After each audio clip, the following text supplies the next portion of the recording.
자, 우리 지난주에 창조주가 계신 인생이라는 그 주제를 우리가 지난주에서 쭉 살펴보고 있습니다.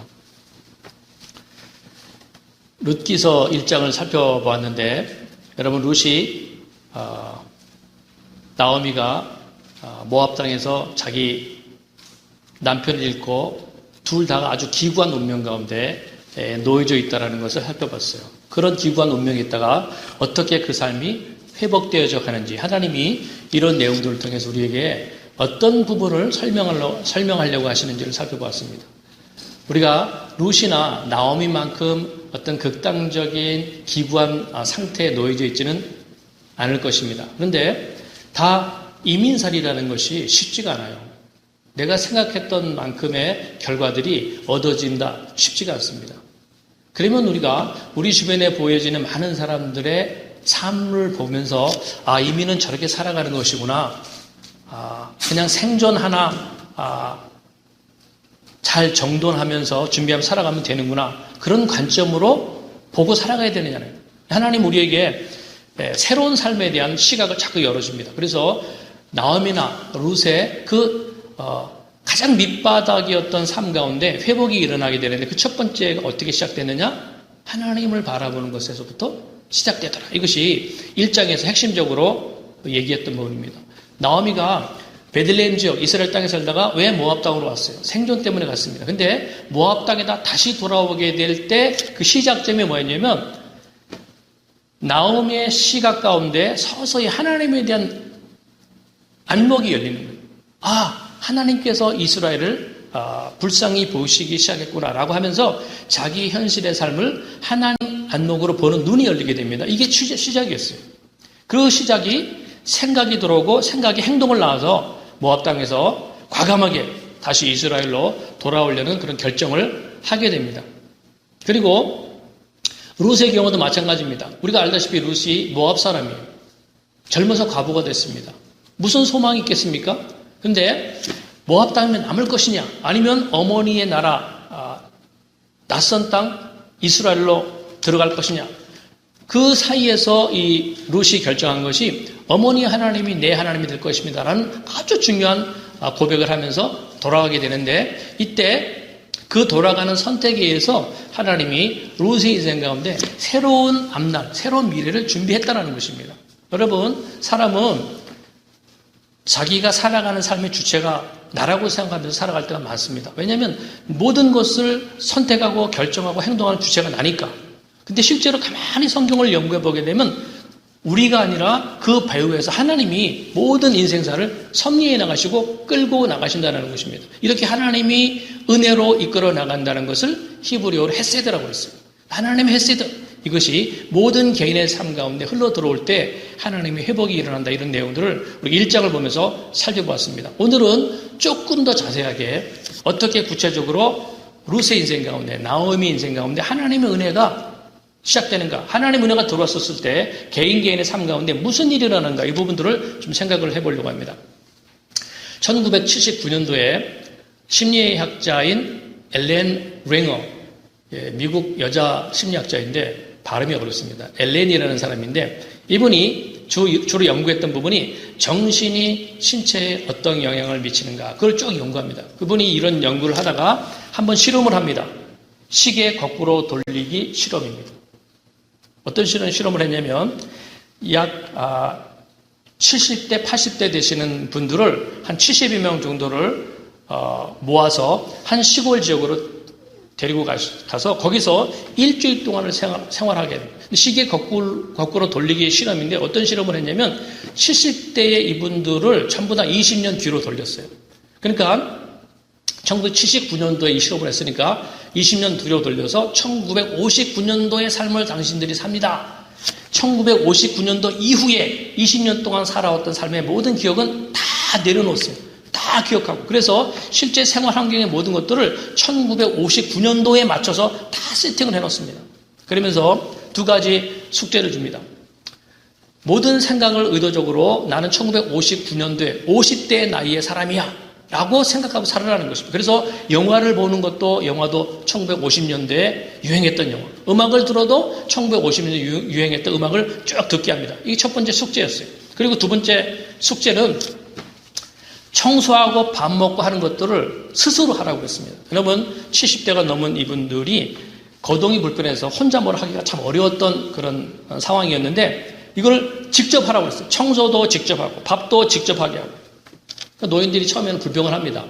지금 나이가 많고 몸이 쇠퇴해서 어떤 걸 하기가 너무 어려운데 어떻게 우리한테 이걸 하라고 그러냐. 근데 숙제니까 한번 해보세요. 그러면서 이 두 가지를 계속 해보겠습니다. 그리고 나서 일주일이 딱 지난 다음에 이분들의 신체 안에 일어난, 그러니까 정신이 신체 안에 어떤 영향을 미치는가를 조사하기 위해서 한 실험이니까 하나하나 신체적인 것들을 조사를 해보는데 월등하게 각 개인들의 삶이 50대 이전과 같은 모습으로 많이 돌아오더라는 것입니다. 의욕도 생기고 몸도 움직이고 분명히 청소를 못했어요. 차를 타고 어디를 이동할 때도 남들이 다 도와줘야 됐습니다. 그런데 스스로 다 할 수 있게 되더라는 것이에요. 그러니까 생각을 젊게 가지니까 신체도 영향을 받다는 것이에요. 사람이 갖고 있는 생각에 얼마나 우리 정신이 영향을 많이 받는지 이분이 실험을 통해서 그걸 증명을 한 것입니다. 그래서 이분이 얘기한 것이 결론을 이렇게 짓습니다. 우리가 거두는 것은 신체의 결과로 얻어지는 것이 아니라 생각의 결과라고 했어요. 내가 어떤 결과를 얻은 것을 자꾸 어떤 환경 때문이나 이렇게 여겨지고 내가 나이가 들어서 내가 배운 것이 없어서 아니면 내가 가진 것이 없어서 이렇게 스스로를 자꾸 세뇌시켜서 그 생각에 영향을 받는다는 거예요. 실제로는 그렇지 않다는 거예요. 우리가 얼마든지 우리의 정신을 건강하게 하고 미래를 바라보는 눈을 가지게 되면 그 생각과 정신이 그 사람의 환경을 만들어 간다는 것입니다. 사람이 얼마나 연약한지 몰라요. 한 치 앞을 못 본다는 말을 우리가 합니다. 실제로 우리가 한 치 앞을 못 본다는 생각을 가지고 살아갑니다. 그런데 실제 그 사람이 살아가는 삶을 보게 되면 마치 10년 앞을 보는 것처럼 자기 인생에 계획을 세워서 자기 인생을 살아갑니다. 한 치 앞을 못 본다고 말을 하면서도 실제로는 10년 앞을 보는 것처럼 계획 세워서 노력을 해 나간다는 것입니다. 그러면 우리가 계획한 대로 우리 인생이 사라지더라는 거예요. 우리가 경험적으로 알아봐지는 것이 내가 10년 전에 5년 전에 계획한 대로 내 인생이 만들어지는 퍼센테이지가 너무 약합니다. 왜냐하면 우리 인생의 미래를 이끌어 나가시는 분이 우리가 아니라는 거예요. 그 모든 것을 주도해 나가시고 이끌어 가시는 존재가 있다는 것입니다. 그래서 우리가 성경적으로 보게 되면 사람들의 삶을 고통스럽게 하고 그 미래를 어둡게 만들어가고 가정의 불화를 일으켜 나가는 모든 것들은 결국 생각의 결론들인데 그 생각을 누가 조절하느냐? 성경을 가만히 보게 되면 창세기 3장부터 사단이 사람 안에 잘못된 생각을 주입시킨다는 거예요. 그 사단이 하는 마귀가 하는 역할이 뭐냐면 사람의 생각을 장악하는 것입니다. 어떤 사람의 생각을 장악하게 되면 사단이 그 사람의 생각을 장악하게 되면 다 안 된다, 힘들다, 어렵다, 저 사람 싫어, 미워 다 그런 관점으로 보게 하지 마귀가 우리한테 역사하는 것이 긍정적인 시야를 갖게 하고 사람을 품게 하고 사랑하게 만듭니까? 정반대잖아요. 그래서 사람의 생각이 사단에게 마귀에게 사로잡히기 시작하면 그것이 결과로 자꾸 나와진다는 것입니다. 여러분 그래서 마귀가 예수님께 와서 예수님이 처음 40일 금식하시고 첫 사역을 시작하시기 전에 마귀가 와서 예수님께 했던 시험이 뭐라고 그랬어요? 돌로 떡떡이를 만들어봐라. 하실 수 있어요. 네가 하나님의 아들이거든 이 돌을 떡떡이가 되게 해봐. 그럼 내가 하나님의 아들인 것을 내가 믿어줄게 그랬습니다. 저 성전 꼭대기에 뛰어내리라고 그랬어요. 뛰어내려서 다치지 않는 것 하나님이 보고하셔서 다치지 않으면 네가 하나님의 아들인 걸 인정해줄게 그랬습니다. 하나님이 예수님께서 말씀으로 그걸 다 물으시지 않습니까? 물질과 주변 환경에서 나라는 정체성이 만들어지는 것이 아니라 하나님이 인정해 놓으신 그 선언에 의해서 예수님 자신의 정체성이 만들어진다는 것입니다. 예수님께서 첫 사역을 시작하시면서 마귀에게 테스트를 받는 과정을 성경에 기록해 놓은 것은 우리에게 전달할 메시지가 있다는 것입니다. 우리가 너무나 많은 사람들이 세상을 살아나가면서 이 세상에서 보고 배워진 경험에 의해서 생각들이 형성된다는 것입니다. 이 생각과 이 경험을 근거로 자기 인생의 미래를 설계한 모든 것들은 결론이 나올 수 없다는 것입니다.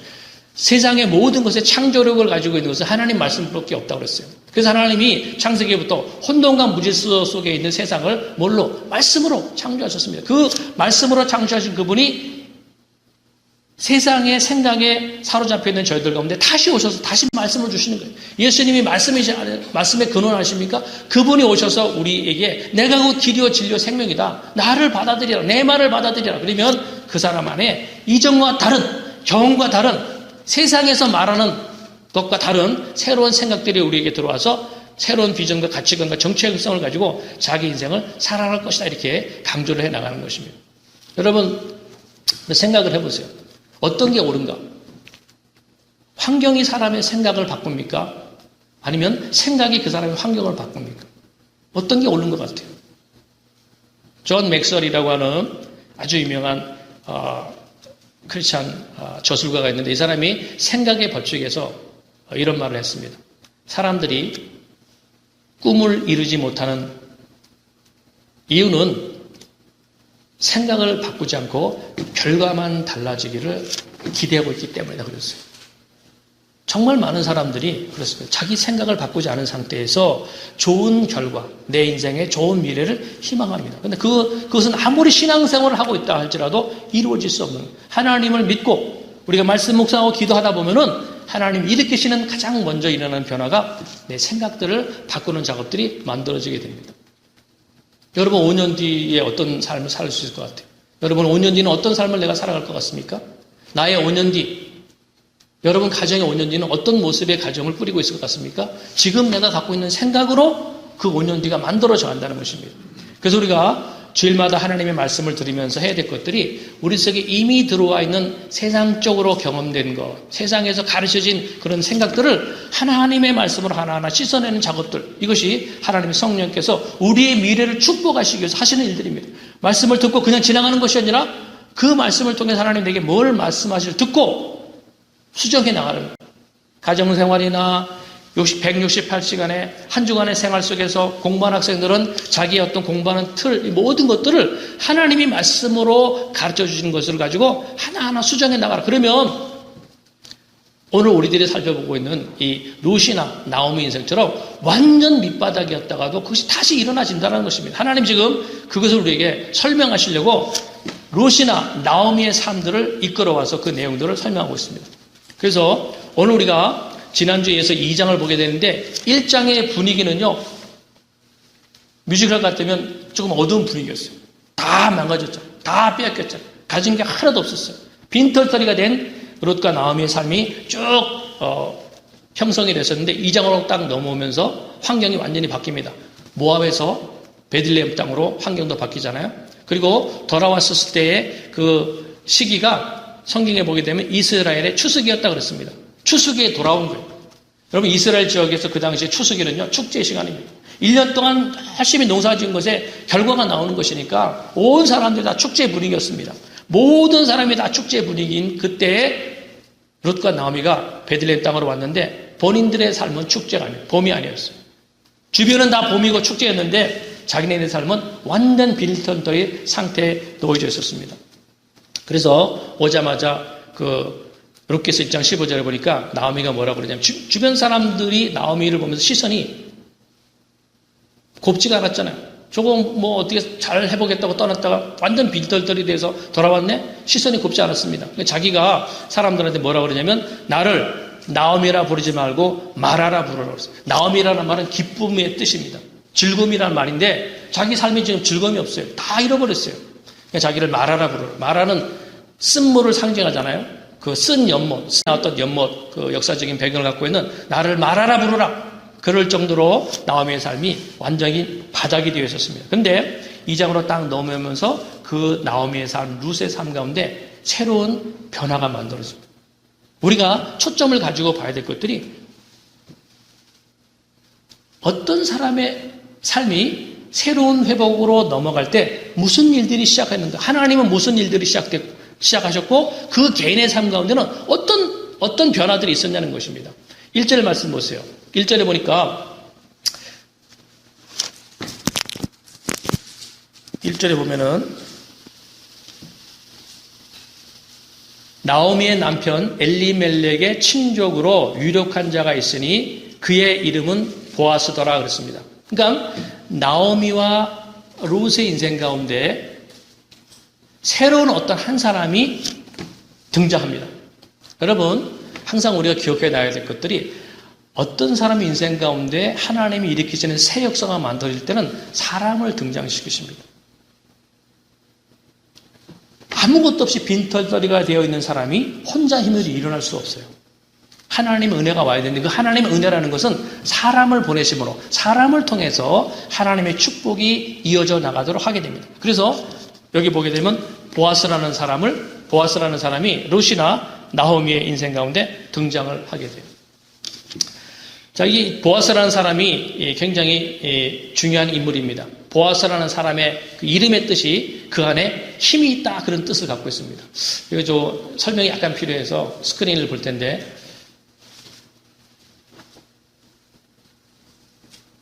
앞에 스크린 나오게 되면 솔로몬이 처음 성전을 지을 때 솔로몬 성전의 그 모양 가운데 앞에 두 개의 큰 기둥이 있었습니다. 자, 그림에 나오다시피 저 이제 그림으로 그려진 것인데 그 전면에 두 개의 큰 기둥이 있어요. 이 두 기둥에 이름이 있습니다. 열왕기상에 보게 되면 하나의 이름은 야긴이라, 하나의 이름은 보아스예요. 오늘 본문에 나오는 보아스라는 이름으로 성전에 한 개의 기둥을 만들어 놨습니다. 보아스라는 뜻이 뭐냐면 거기 보게 되면 먼저 열왕기상 7장 22절 한번 읽어보겠습니다. 시작. 이 두 기둥을 전에 낭실 앞에 세우되 우편의 기둥을 세우고 그 이름을 야긴이라 하고 좌편의 기둥을 세우고 그 이름을 보아스라 하였으며 그랬죠. 야긴이라는 이름의 뜻은 저가 세우리라, 하나님이 세우리라, 하나님이 성전을 세우리라 그런 뜻입니다. 보아스라는 이름의 뜻이 뭐냐면 그에게는 능력이 있다. 성전을 지으면서 한 기둥에 하나님의 어떤 역사와 섭리를 나타내시면서 보아스라는 이름으로 기둥을 세웠습니다. 그러니까 보아스라는 이름 자체가 이스라엘이나 유대인들에게는 굉장한 하나님의 능력을 대변하는 인물입니다. 근데 그 보아스라는 이름의 배경이 이렇게 여기서 기원이 된 것입니다. 그래서 하나님께서 어떤 사람의 역사를 새롭게 만들어 나가실 때 사람을 붙여주신다고 그랬습니다. 이 원리는 우리가 살아가는 모든 삶 가운데 적용이 됩니다. 왜 어떤 사람의 삶이 기쁘고 즐겁고 편안한 삶으로 만들어지느냐? 인생의 가장 중요한 시기에 하나님이 붙여주는 사람을 만나야 돼요. 사람이 고통스러운 삶을 살게 되고 힘든 삶을 살게 되는 모든 경우에 대부분은 잘못된 사람을 만나서 그런 삶이 잘못된 사람과 인생이 엮어지는 거예요. 그래서 고통이 오고 손실이 오게 됩니다. 그래서 인생을 살아가면서 결혼이라든지 직장이라든지 교회 생활에 관계된 것은 철저하게 하나님이 붙여주신 보아스처럼 하나님의 은혜와 능력이 형성되어 있는 사람들과 만나지는 과정, 붙여지는 이 과정이 일어나야 그 사람의 인생이 순탄한 인생이 만들어갑니다. 그래서 오늘 본문에 보니까 하나님께서 룻과 나오미의 생애 가운데 처음으로 시작하는 것이 사람을 붙이고 그 보아스라는 사람과 연결시키는데 그 과정이 어떻게 일어났냐? 2절 말씀 보세요. 본문 2절에 보니까 내가 밭으로 가서 내가 누구에게 은혜를 입으면 그를 따라가서 이삭을 주겠나이다. 이제 룻이 지금 이 말을 하는 것입니다. 무슨 말이냐면 저 모압 땅에서 왔는데 완전 빈털터리잖아요. 당장 먹고 살아야 되는데 먹을 게 없습니다. 그래서 그 당시가 수확기라고 그랬어요. 밭에 나가면 유대인들의 율법에는 농사철에 수확물을 받을 때 모든 수확물을 다 긁어서 가져가지 못하겠습니다. 네 귀퉁이는 남겨두어서 가난한 사람, 과부나 고아에게 또 나그네에게 필요한 어떤 몫이 되겠습니다. 그래서 항상 수확철에 가게 되면 수확을 하고 지나간 밭에는 가난한 사람들이 가져갈 몫이 있었습니다. 그걸 주스로 지금 룻이 나가는 것이에요. 그런데 그 첫 발걸음으로 룻이 나가서 룻이 뭐 밭이 하나가 아니잖아요. 뭐 동네 밭이 많이 있었을 거 아닙니까? 근데 우연히 어느 밭에 들어갔어요. 그런데 3절에 보니까 뭐라고 표현하고 있냐면 룻이 가서 베는 자를 따라 밭에서 이삭을 줬는데 우연히 엘리멜렉의 친족 보아스가 속한 밭에 이르렀다라고 했습니다. 그러니까 성경에 하나님이 어떻게 축복된 사람을 만나게 하시는가 연결시키는 걸 가만히 보니까 우연히 많은 밭 중에 하나를 들어갔는데 그 밭이 이제 뒤에 이후로 하나님께서 어떤 역사를 시작하실 친족 보아스의 집 밭에 다 들어가서 거기서 이삭을 줍는 일을 시작하는 이런 일들이 이루어졌다는 것입니다. 그러니까 성경에서나 또 우리가 살아가면서 이런 모든 것들이 우연히 일어났다 이렇게 표현을 하게 됩니다. 실제로 사람들이 살아가다 보면 어떤 일을 했을 때 우연히 어떤 좋은 일이 일어나게 되고 우연히 어디 갔다가 큰 낭패를 보는 일들이 만들어집니다. 그래서 우리 인생사에 대한 설명을 할 때 믿지 않는 사람 입장에서 우연이라는 것을 굉장히 중요하게 생각합니다. 우연. 그래서 여러분 이런 말 들어보셨어요? 머피의 법칙이나 셀리의 법칙 이런 말 들어보셨습니까?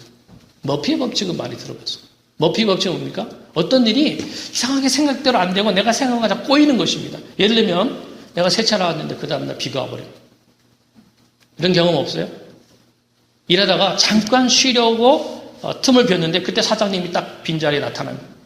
빵으로 이제 버터를 막 바르고 있다가 빵을 딱 떨어뜨렸는데 버터 바른 쪽이 바닥으로 떨어져 버리는 거예요. 정말 운이 없다. 이럴 정도의 어떤 일들이 자꾸 생겨나가는 것입니다. 그건 이제 머피의 법칙, 우연히 그런 일이 났다 그럽니다. 반대의 경우가 셀리의 법칙이에요. 뭐냐면 어떤 일이 우연히 일어났는데 그 우연히 일어난 일이 다 너에게 도움이 되는 일이 일어납니다. 시험을 보는데 시험 보기 전에 막 급하게 5분 동안 막 문제를 봤어요. 그런데 시험 문제를 딱 받았더니 자기가 5분 전에 봤던 그 내용이 시험 문제에 딱 다 나와버린 거예요. 얼마나 좋습니까? 그런 경우를 셀리의 법칙이 내게 우연히 일어났다 그럽니다. 여러분 경우는 이 머피의 법칙이나 셀리의 법칙 중에서 어떤 것이 더 많이 일어나는 것 같아요? 사람들은 이런 모든 것들을 우연히 일어났거니 운이라는 이런 개념으로 이해하고 넘어가는데 하나님이 모든 것들이 하나님의 섭리 속에서 진행되는 거야 라고 얘기합니다. 여러분 우리가 알다시피 다윈이 진화론이라는 일하는 이론을 만들어서 기독교의 많은 것들을 많이 이렇게 충돌시키는 또 왜곡시키는 이런 일들을 많이 했습니다. 그 다윈의 진화론이 포인트가 뭡니까? 우연히 일어났다는 거예요. 우연히. 종과 종이 만나갖고 서로 연결되고 진화하다 보니까 우연히 거기서 사람이라는 존재, 동물이라는 존재가 만들어졌다. 세상 만사가 다 우연이라는 것입니다. 내가 우연히 태어났다고 지라에서 얘기하지 않습니까? 근데 성경에서는 이 모든 것들이 우연히 일어나는 것 같지만 하나님의 섭리 속에서 이런 일들이 진행된다는 것입니다. 오늘 본문에서 이 루시 보아스의 집에 들어가는 이 모든 장면도 지금 인간적으로 볼 때는 우연히 일어난 일 같지만 하나님이 말씀하시려고 하는 것은 필연적으로 하나님의 목적이 뜻이 있어서 정확하게 이 만남들을 주도해 가고 있다는 것을 얘기하는 것입니다. 그래서 이런 내용들을 보면서 우리가 생각하고 적용해야 될 것이 뭡니까? 이 루시 스토리잖아요. 이 루시 스토리를 통해서 하나님이 나에게 뭘 말씀하는 거예요? 나를 누구보다도 더 정확히 알고 있는 분이 하나님이시라는 것입니다. 정확히 알고 있어요. 내 약점이 무엇인지, 내 성품이 어떠한지, 내가 어떤 실수를 잘하는지 하나님이 정확히 알고 있습니다. 나만 알고 있는 것이 아니라 하나님 내 미래도 알고 있다는 거예요. 하나님 내 미래의 모든 돌아갈 상황을 하나님 다 알고 계세요. 내게 무슨 일이 일어날지, 내가 건강에 어떤 문제가 생기고 어떤 교통사고가 일어날지를 하나님이 미래적인 모든 것 다 알고 있습니다. 그럼 그런 나에 대한 것을 다 아시고 내 미래적으로 일어날 일들을 다 아시고 마귀가 사단이 내게 어떤 유혹을 할지를 다 아신 하나님이 나 인생 가운데 뭐 하시겠어요? 하나님 가만히 계시겠습니까? 네 인생이니까 네가 알아서 해. 아니잖아요. 하나님은 분명히 대비책을 마련하신다는 것입니다.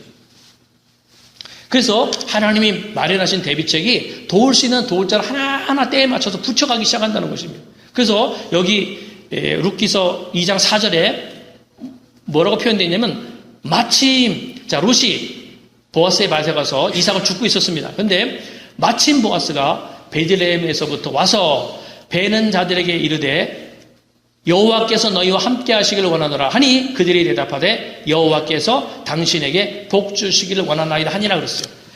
룻이 보아스의 밭에 와서 이삭을 줍고 있는데 그때 마치 보아스가 집에 있다가 자기 밭으로 온 거예요. 왜냐하면 사람들이 자기 밭에서 어떤 일을 하니까 격려치 않아서 왔는데 그때 우연히 자기 밭에 룻이 와 있는 것을 보아스가 본 것입니다. 그래서 성경에 보게 되면 여기 마침 이렇게 되어 있잖아요. 마침 보아스가 베들레헴으로부터 밭으로 왔다 이렇게 표현되어 있는데 한국말로는요 그냥 마침입니다. 때가 맞아져갖고 마침 왔다 이런 표현으로 간단하게 표현되어 있는데 사실 히브리적으로는 이 표현이 무슨 표현이냐면요. 히브리어로는 두 개가 합쳐졌어요. 왜 흰내 이 두 단어가 합쳐졌습니다. 왜 흰내라는 무슨 말이냐면 왜라는 말은 접속사예요. 그런데 흰내 보라는 것입니다. 지금 마침 보아스가 거기 온 사실을 보라는 뜻인데 이게 감탄사예요. 이게 이제 마침 이렇게 돼 있는데 무슨 말이냐면 조금 시적으로 표현하게 되면요. 룻이 보아스의 밭에 와서 이삭을 죽고 있는 이 스토리를 정하는데 하나님이 마침 보아스가 거기에 이르렀다. 이 표현이 마침이 감난사예요. 그런데 보라는 게 그런데 하나님 지금 굉장히 어떤 사실을 강조하기 위해서 쓰는 표현이 왜 했네 이랬다는 갑자기 하나님 무슨 일 하지 너희들 봐 이것을 지금 얘기하고 있는 것입니다. 왜 했네 이렇게 표현되어 있는데 굉장히 하나님이 강조하시는 것입니다. 지금 룻이 생존 문제 때문에 이삭 죽기 위해서 와 있는데 하나님이 무슨 일을 하는지 보라는 거예요. 여러분 이 왜 했네라는 단어가 히브리 성경에 이제 구약 성경 보게 되면 몇 군데 아주 중요한 군데 써집니다. 그 참고가 되는 한 군데를 제가 좀 보려고 하는데 이 앞에 스크린을 잠깐 보세요. 자, 이 왜 했네라는 단어가 야곱이 아버지 집에서 형의 축복 기도를 속여서 빼앗았을 때 일어난 사건을 설명할 때 이 단어가 쓰여집니다. 근데 언제 쓰여지냐면 거기 창세기 28장 12절 말씀 보세요. 왜 했네라는 말이 보라는 뜻인데 거기 꿈의 본즉 그러죠. 꿈의 본즉 왜 했네라는 단어가 써요. 꿈의 본즉 사다리가 땅 위에 섰는데 그 꼭대기가 하늘에 닿았고 그다음에 또 써졌어요. 또 본즉 하나님의 사다들이 그 위에서 오르락 내리락 하고 창세기 28장 13절 여기도 보게 되면요. 13절 거기 보게 되면 또 본즉 여호와께서 그 위에 서서 이르시되 자, 이 설명이 약간 필요합니다. 12절에 두 번, 13절에 한 번이나 이 힘내라는 단어가 하나님이 보라 얘기하는 거예요. 하나님 뭔가 지금 보여주고 싶어서 보라 이렇게 얘기하는 것입니다. 무슨 설명이냐? 야곱이 자신은 형의 축복권을 얻고 싶었어요. 그래서 아버지를 속여서라도 내가 저 축복권을 받고 싶다. 그래서 아버지의 눈을 속여서 자기가 대신 축복권을 받았지 않습니까? 축복권을 받고 나니까 이젠 다 됐다 싶었어요. 근데 그 뒤에 일어난 일이 형이 분노해갖고 내가 내 동생 야곱을 죽일 것이다. 자기 쌍둥이 형이 자기를 죽이려고 하는 거예요. 그러니까 거기 잊지 못해갖고 자기는 축복 기도만 받으면 다 됐다 싶었는데 축복 기도 받은 이후에 자기에게 주어진 삶이 형이 자기를 죽이려 하니까 자기는 도망갈 수밖에 없어요. 그래서 집을 야간 도주하게 됩니다. 야간 도주할 때 하나님께서 그 들판에서 잠을 자는데 돌베개를 자고 잠을 잘 때 하나님이 꿈을 꾸게 한 것입니다. 여러분 돌베개를 비고 한번 잡은 적 있어요? 돌베개를 비면요. 나무 베개만 비더라도 이 빈 쪽이 마비가 일어납니다. 근데 야곱이 얼마나 힘들었으면 너무나 피곤해가지고 들판에서 돌베개를 비고 잠을 자고 있는 거예요. 근데 하나님께서 그때 야, 왜 했네? 하나님이 일으키신 사건은 뭐라는 거예요? 하나님이 하늘문을 여시고 하늘로부터 사닥다리가 내려오는데 사닥다리에서 천사들이 왕래하는 것을 보면서 야곱에게 보게 하는 거예요. 너 봐라는 거예요. 너 지금 망한 것 같지? 너 지금 다 끝난 것 같지? 너 지금 도망가는 것 같지? 아니라는 거예요. 네가 가는 곳, 네가 앞으로 가는 모든 것 가운데 내가 너와 함께 할 거야. 그것을 꿈으로 환상을 통해서 보여주시면서 이걸 봐라고 야곱에게 말하고 있는 것입니다. 여러분 저와 여러분들에게 이 룻의 스토리를 통해서도 말씀하시는 건 똑같아요. 그냥 이 룻의 스토리로 설명해 놓은 것이 아니라 하나님이 아무것도 없고 보잘것도 없고 모든 것을 잃어버린 이 룻에게 무슨 일을 시작하는지 보라는 거예요. 눈을 똑바로 뜨고 보라는 거예요. 이것이 내가 너의 삶 가운데 일으킬 것이에요. 룻의 삶 가운데 하나님 왜 이런 일을 시작하십니까? 평범한 사람이잖아요. 과부가 한둘이 아니잖아요. 근데 평범한 사람에게 하나님 왜 이렇게 역사하십니까? 룻기서 1장 16절 17절에 룻이 뭐라고 고백했어요? 이제 그 시어머니가 너도 네 고향이 모압 땅이니까 나는 가진 것이 아무것도 없다. 나와 함께 가서 너희가 얻을 것이 없다. 너희 여기 남아라. 그랬을 때 이 나오미가 룻이 뭐라고 고백합니까? 어머니의 하나님이 나의 하나님이 되고 어머니의 고국이 내 고국이 될 것이다 라고 하나님을 선택하면 돌아가잖아요. 하나님이 그 선택을 할 때 하나님 보신 거예요. 하나님을 선택하고 생존 있는 하나님에서 하나님을 선택을 하실 때 하나님이 눈여겨서 룻을 보시면서 룻의 인생 가운데 하나님 일으키신 사건을 기억하신 것입니다. 그래서 지금 하나님의 계획에 의해서 이것이 일어난, 사람이 볼 때는 우연히 일어난 일이에요. 우연히 밭에 갔다가 보혜사라는 사람 만났어. 그런데 하나님이 이걸 계획하셨어. 일으키시고. 그래서 그렇기 때문에 이 보라라는 단어를 쓰실 때 특별한 감탄사를 써갖고 이걸 봐. 하나님이 하시는 거 봐. 라고 말씀하시는 것입니다. 오늘 저나 여러분들에게 하나님께서 똑같이 말씀하시는 거예요. 우리가 이민 와서 살아갈 때 보게 되면 삶이 쉽지 않습니다. 내가 예상한 대로의 삶이 딱딱 맞아떨어지는 경우가 정말 많지 않습니다. 근데 그 모든 것 속에 어떻게 하나님의 우연이지만 하나님의 섭리와 역사와 회복이 만들어져 가느냐? 하나님을 가장 중요시 여기는 선택과 마인드를 너희가 가져. 너희 생각에 하나님이 중심이 되는 생각을 가지라. 그러면 하나님이 이제 그의 삶 가운데 하나님의 사건들을 하나하나 만들어 나가기 시작하신다는 것입니다. 그래서 룻기서에 말하는 모든 내용은 우연히 일어난 일이 아니라는 거예요. 하나님의 계획과 섭리에서 너희 인생의 모든 것이 하나하나 만들어지고 있다는 것을 얘기하는 거예요. 그래서 성경을 읽다 보면요, 하나님이 일하시고 있는 모습을 계속 설명합니다. 여러분 어떻게 보게 되면 우리가 룻기서 1장, 2장 이렇게 쭉 보게 되면 룻의 스토리예요. 보아스의 스토리 같아요. 근데 하나님이 아니에요. 하나님이 하시고자 하는 얘기가 있어요. 하나님이 전달하시려는 메시지를 전달하시려고 룻을 데리고 오는 것이고 보아스를 데리고 와서 하나님이 말씀하시는 메시지를 이 룻기서를 통해서 우리에게 전달하는 것입니다. 하나님이 여러분에게 이 룻기서 말씀을 통해서 지금 뭐를 말씀하세요? 너의 인생 가운데 나의 계획과 뜻이 있다. 그래서 이 보아스와 룻이 하나님을 선택하는 것이 하나님의 섭리 안으로 들어오는 거예요. 하나님의 섭리 안으로 들어오게 되면 이제부터 그 사람의 인생은 그 사람 개인의 인생이 아니라 전부 다가 하나님이 역사하시는 인생이 되어버립니다. 그래서 룻의 인생이 하나님이 이끌어 나가신 인생이 되어버렸어요. 아무것도 없었던 이 룻의 인생이 어떻게 이렇게 회복이 만들어지느냐? 하나님의 섭리 안으로 하나님이 역사하시는 틀 속으로 들어오니까 하나님 이런 모든 일들을 하나하나 이끌어 나가시기 시작하십니다. 그래서 우리가 내 삶도 마찬가지입니다. 여러분 내 삶이 현실적으로 내 삶을 분석하고 평가했을 때 아무것도 없어요. 기댈 만한 것이 없어요. 그런데 이런 삶을 가지고 어떻게 내 삶이 하나님의 영광을 나타내고 예수님의 영광을 나타내는 삶이 될 수 있느냐? 한 가지입니다. 예수님과 엮여지는 거예요. 지금 룻의 선택도 마찬가지고 보아스도 마찬가지고 이것이 나중에 예수님의 계보로 다 이어져 가지 않습니까? 그러니까 하나님이 의도적으로 보아스나 룻을 예수님과 엮어지는 삶으로 끌고 나가시는 것입니다. 오늘 저와 여러분도 마찬가지예요. 평범하고 아무것도 가진 것이 없는 내가 세상 사람들의 영광스러운 삶으로 만들어지는 근거, 이유는 다 뭐냐면 내 삶이 예수님과 연결되게 될 때 하나님께서 모든 회복들이 만들어지게 역사를 해나가십니다. 그래서 거기 지난주에 살펴봤던 룻기서 1장 16절에 룻이 한 선택이 모든 하나님이 그 룻의 인생에 축복이 이어지게 하는 첫 출발점. 어머니 하나님이 나의 하나님 되실 것이다. 이 선택을 하는 순간 룻의 인생이 하나님의 섭리 안으로 들어옵니다. 여러분 우리 인생이 예수님 안으로 들어오기 시작하고 하나님의 섭리 안으로 딱 들어오기 시작하면 그때부터 그 사람이 걸어가는 모든 인생은 우연이 아니에요. 모든 것이 하나님의 의도와 섭리 속에서 일이시는 어떤 사람을 만나고 무슨 사건을 겪든지 하나님이 의도하지 않았는데 일어난 일은 없다는 것입니다. 모든 것이 하나님의 계획과 섭리 속에서 진행되기 시작하신다는 것입니다. 이게 우리가 신앙생활을 해나가면서 발견해 가야 될 하나님의 역사들입니다. 그래서 이민자로 살아가는 것이 쉽지가 않아요. 제가 지지난주에도 뉴욕에 잠깐 갔었을 때 보고 경험한 것이 여러 목사님들 만났습니다. 만나서 얘기하는데 뉴욕도 지금은 한국 이민자들이 많이 줄었다고 합니다. 돌아가기도 하고 안 들어오니까 많이 줄었어요.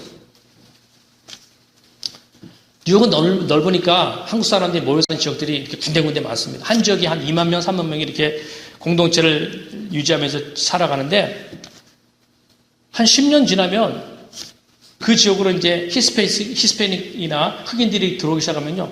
그냥 즉시로 사람 다 흩어진답니다. 한국 사람들이 가장 많이 선호하는 것이 학군을 따지고 치안이 얼마나 좋은가, 또 장사, 사업하기 좋은 지역들을 우선적으로 가게 되는데 그 지역에 시간이 지나면 흑인이나 히스패닉이 들어오게 되면 금방 떠나는 거예요. 그래서 10년 만에 2, 3만 명 살던 지역이 2,000명, 3명밖에 안 돼요. 2,000명, 3,000명밖에 남지 않습니다. 그러면 그것이 당장 교회에도 영향이 오더라는 거예요. 몇백 명씩 모이던 교회가 당장 10분의 1 줄어버려요. 10년 만에 10분의 1 준다는 것입니다. 얼마나 변화가 많은지. 어떤 분은 돈이 이제 많지 않은 분이었는데 돈이 많지 않으니까 이제 뉴욕이 땅이 다 비싸잖아요. 히스패닉이 많이 모여 사는 동네가 있습니다. 모든 게 다 싸요. 그 지역으로 들어가서 작은 집을 하나 사고 거기서 세탁소를 운영했는데 한 10년이 딱 지났는데 어떤 사업가들이 내는 사람들이 뭔가 건물을 짓고 사업을 해야 되는데 땅값이 너무 비싸니까 가장 싼 땅을 찾다가 히스패닉 계통이 남아있는 그 마지막 땅덩이를 찾아왔고 하나둘씩 들어와서 거기다 건물을 짓는데 이게 10년 만에 어마어마한 지금은 뉴욕에서 가장 비싼 땅이 된 거예요. 자기가 살던 지역이. 그러니까 얼마나 변화무쌍한지 모릅니다. 이런 변화무쌍한 공간과 환경을 살아가면서 사람이 갖고 있는 지혜를 가지고 자기 인생의 미래를 점쳐 나갈 수 없다는 것이에요. 그래서 하나님 우리에게 이끌어 나가는 것이 너희의 삶이 예수님과 연결 시작하게 되면 하나님의 섭리가 시작되고 그 하나님의 섭리 안에 들어온 모든 삶 가운데는 하나님의 간섭이 하나하나 일어나기 시작하신다는 것입니다. 가장 안정된 삶이 만들어지기 시작한다는 것입니다. 그래서 크리스찬의 삶 가운데는요, 소름이 돋을 만큼 정확한 하나님의 개입, 이것을 경험해야 돼요. 정말 중요한 순간에 하나님이 어떤 사람을 만나게 하고 어떤 사건을 일으키게 하고 어떤 때는 깜짝깜짝 놀랄 정도. 어떻게 이런 일이 일어날까? 이런 일들이요, 한두 번 아니라 몇 번씩 일어나야 됩니다. 하나님이 역사하시고 후원하신 삶 가운데 하나님 반드시 개입하신다는 거예요. 오늘 룻이나 나옴이나 보아스의 삶 가운데 마찬가지 아닙니까? 세 사람의 모든 삶 가운데 하나님 이런 특별한 섭리가 있어서 예수님의 계보를 이루는 영광스러운 삶이 만들어져 갑니다. 오늘 저와 여러분들도 이런 내용들을 보면서 주목해 가야 될 것들이 열심히 사랑하는 것 중요해요. 이것저것 계획을 세우고 열심히 살아가는 것 중요합니다. 근데 더 중요한 것은 하나님의 손길 보는 거예요. 여러분, 우리가 유명한 오케스트라 같은 데 가보게 되면 막 이렇게 지휘자가 막 연주를 해 나갈 때 그 수십 명의 연주가들이요, 전문적인 연주가들이 자기 연주만 하고 있는 게 아니잖아요. 전부 다 지휘자의 손끝을 보게 됩니다. 지휘자의 손끝, 눈빛 하나를 맞춰서 자기 타이밍에 정확히 자기 악기를 연주하는 것. 그게 아름다운 어떤 오케스트라 팀이 되지 않습니까? 우리 인생도 마찬가지예요. 모든 사람은 자기가 가지고 있는 전문적인 자기 장기가 있기 마련입니다. 하나님이 다 대단한 것을 우리에게 대단한 피아니스트가 되고 뭐 대단한 연주가가 되기를 원하는 것이 아니라 내게 주신 것이 있어요. 그걸 잘 하라는 것입니다. 근데 어떤 손길을 맞춰가야 되냐면 지휘하는 하나님이 지휘시잖아요. 내 인생을 지휘하시는 분이 하나님이십니다. 그래서 하나님의 손길을 잘 보기 시작하면 하나님이 사인을 보낼 때 내가 연주하면 하나님 사인을 보낼 때 여러분 보세요. 룻이 자기 인생의 회복을 위해서 한 일이 없잖아요. 대단히 연구한 게 아니잖아요. 생존 때문에 먹고 사는 문제 때문에 이삭을 주우러 가야 되니까 갔는데 하나님이 맞춰주시잖아요.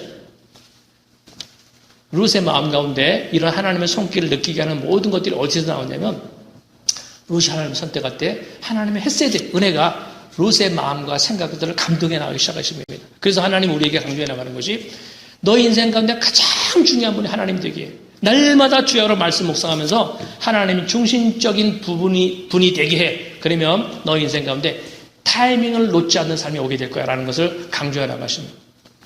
사람 인생이 손실이 오고 행복하지 못하고 만족스러워지 못하고 많은 어려움을 겪는 모든 것들은 하나님 주시는 기회를 잃기 때문에 하나님의 타이밍, 이 타이밍을 놓치지 않는 것은요, 날마다 하나님의 손길을 보는 이 시야가 있어야 돼요.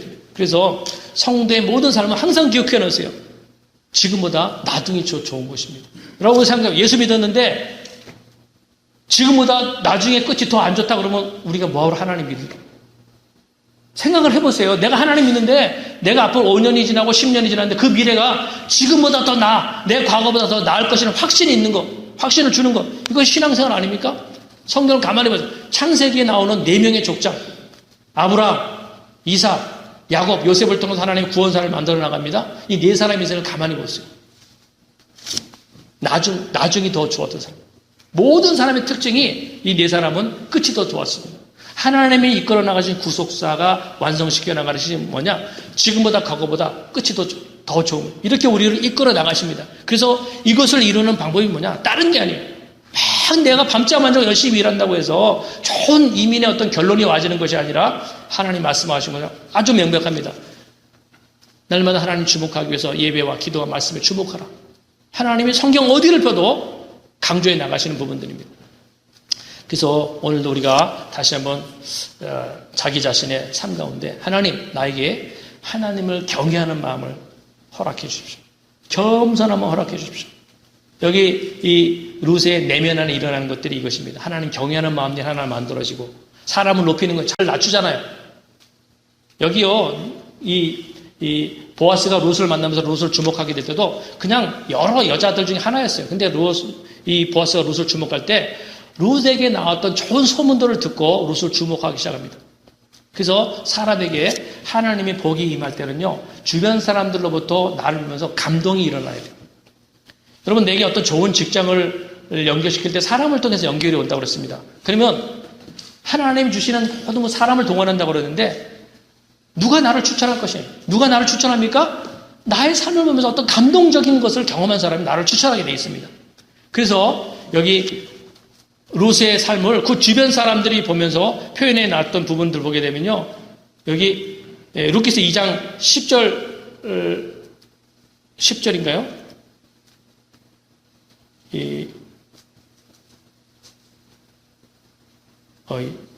제가 이 부분을 여기다 안 써놔서 모르겠는데 거기 보게 되면요. 그 주변 사람이요. 뭐라고 얘기했냐면 저 누구냐 그랬더니 주변에 있던 사람들이 얘기하는 것이 아침부터 왔는데 땡 뺐을 때 그 낮에 잠깐 쉬고 되는 종일까지 여기서 좀 일을 하고 있습니다. 그냥 감동을 받은 거예요. 여러분, 이 이스라엘 땅은요, 낮에는 40도가 넘습니다. 엄청 더워요. 그 낮에는 다 사람이 일을 하지 않는데 이 룻은 그 땡볕에도 자기 시어머니를 봉양하려고 와서 일하는 모습을 보면서 사람들이 감동을 받은 거예요.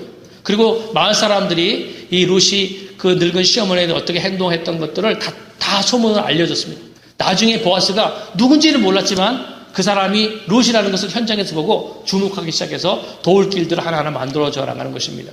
그래서 우리가 기도할 부분들이 하나님이 나를 축복하세요. 당연히 막연하게 구할 것이 아니라 내 내면 안에 겸손함, 다른 사람보다 나를 낮추는 겸손함, 그리고 하나님에 대해서 경외하는 마음이 있어야 돼요. 이런 마음이 있을 때 하나님 우리 인생사 가운데 하나님의 역사를 만들어 나가십니다. 그래서 결론적으로 오늘 말씀을 요약하게 되면 왜 하나님이 성경을 볼 때마다 하나님 1순위 되어라, 주야를 성경 번호를 강조합니까? 인간은 시간과 공간을 조율할 수 있는 능력이 없어요. 인간은 제한적입니다. 흘러가는 시간을 조율할 수가 없고 내게 필요한 어떤 것들을 내 타이밍에 내게 끌고 올 수가 없어요. 사람이 한계입니다. 근데 이 시간과 공간을 조율할 수 있고 묶을 수 있는 분이 누구냐? 그 하나님밖에 없다는 것입니다. 내 인생에 가장 중요할 때 내가 필요한 사람, 내게 필요한 능력, 내게 필요한 물질적인 것들을 공급하고 매칭시킬 수 있는 분이 누구냐? 하나님밖에 없다는 거예요. 그래서 하나님 1순위에 둘기 시작할 때 하나님이 역사를 만들어 나가신다는 것을 하나님이 왜 했네? 보라는 것입니다. 그래서 여러분 룻기서를 가만히 보세요. 룻기서의 앞은 사사기입니다. 사사기의 영성과 특징이 뭡니까? 다 자기 보기 옳은 대로, 자기 속인 대로 살아가는. 그리고 그 중간에 룻기가 있고 룻기 다음에 사무엘상입니다. 사무엘상의 시대 지적과 영적인 환경도 어떤 환경이었어요? 엘리시 세상 때 뭐라고 그랬습니까? 이상이 보이지 않다라고 그랬어요. 그러니까 룻기서가 중간에 딱 있고 사사기와 사무엘상의 영적인 모든 상황은 하나님을 경외하지 않는 시대를 살았습니다. 근데 룻이라는 한 평범한 이방 여인이 하나님을 주목하는 삶을 살았을 때 하나님이 이 불확실한 두 영적으로 하나님과 멀어졌던 시대를 매칭시키고 엮어나가신다는 것입니다. 어떻게 어떤 사람의 삶 가운데 새로운 역사가 만들어지는지를 이 룻기를 통해서 설명하시는, 그래서 사사기도 이스라엘 역사예요. 사무엘상도 이스라엘 역사입니다. 근데 그 중간에 개인의 역사를 스토리를 써놨어요. 개인의 삶에 이 룻이, 나오미 삶 가운데 있었던 경건이 무엇이고 그 경건을 통해서 하나님이 어떤 일을 시작하셨는지를 보라는 것입니다. 우연히, 마침 이런 사건들을 통해서 하나님의 모든 회복을 만들어 나가셨다라는 것을 설명하십니다. 그래서 여러분 생각하십시오. 우리가 믿는 하나님은 전능자예요. 무슨 말입니까? 전능자에게는요, 제한이 없답니다.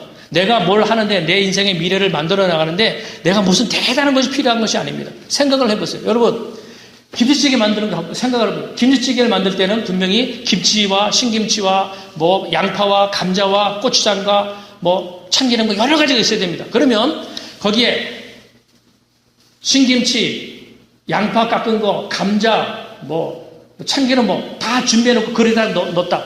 그럼 그게 김치가 됩니까? 재료가 다 있어요. 그럼 거기서 맛있는 김치가 나옵니까? 김치찌개가 나옵니까? 김치찌개가 만들어지려면 이 모든 것들에 물을 적당히 담고 열을 가서 끓여줍니다. 그래야 그 모든 것들이 조화가 돼서 맛있는 김치가 만들어져 나가는 거예요. 하나님이 우리 인생 가운데 하시는 일이 뭐냐? 내가 갖고 있는 건강, 내가 갖고 있는 시간, 재능, 모든 것들, 이것이 다 흩어져 있다는 거예요. 근데 이것을 모을 수 있는 분이 하나님밖에 없어요. 모압 땅에 있는 롯을 불러서 이스라엘 땅에 있었던 보아스를 롯과 보아스가 만나는 것은 만날 수가 있는 관계가 아닙니다. 이방인과 유대인이에요. 한 사람은 지역 유지였습니다. 또 한 사람은 완전 가난병이었어요. 서로 만나질 수 있는 관계가 아니었잖아요. 근데 하나님이 이 모든 것들을 다 끌어당깁니다. 조율하시는 거예요. 타이밍을 맞추시고. 그래서 롯의 인생을 회복시키고 구원에 이르르고 하나님의 영광을 나타내는 생애가 되도록 하나님이 모든 걸 조율하십니다. 오늘 저와 여러분들의 생애도 마찬가지입니다. 뭐가 없어서가 아니에요. 조율하시는 분 하나님에 대한 신뢰, 선택, 믿음, 이것이 내게 있느냐 없느냐, 이것을 하나님께서 우리에게 물어보십니다. 오늘 예배를 드리시면서 마찬가지입니다. 우리가 예배를 드려요. 하나님. 예배를 드리는데도 내 안에 그 전능하신 하나님에 대한 감격이 일어나지 않는다. 왜 그래요? 하나님이 항상 기뻐하라고 그러는데 왜 그런 일이 일어나지 않습니까? 하나님이 일으키시는 기가 막힌 타이밍을 맞춰 나가는 이런 일들이 내 삶 가운데 경험되지 못할 때 기쁨이 없는 것입니다. 근데 하나님은 이 일을 하시겠다는 거예요. 오늘 이 롯기서 말씀을 통해서 하나님이 조율하시는 분이 나야. 내가 너의 인생을 이끌어갈 거라고 말씀하십니다. 뭐가 없어서 그냥 기뻐하지 않았다. 없어서가 아니라는 거예요. 창조주 하나님을 나의 하나님으로 받아들이는 이 선택이 있으면 내가 나머지 생애를 이렇게 이끌어갈 거라는 걸 말씀하셨습니다. 오늘 이 말씀을 각자 마음속에 새겨두시고 한 주간 동안 기도하시면서 하나님, 롯과 나오미의 인생 가운데 역사하셨던 이 동일한 역사가 내 안에 동일하게 일어날 수 있도록 은혜를 허락해 주옵소서. 이 말씀 가지고 한 주간 내내 합심해서 기도했으면 합니다. 자, 우리 기도 제목 갖고 한 1, 2분 동안 자신의 삶 가운데 깨달은 바 말씀을 가지고 하나님 이 역사들을 이루어 주시고 내 생각 안에 하나님 역사가 일어날 수 있도록 인도하여 주시옵소서. 합심해서 통성으로 기도하겠습니다.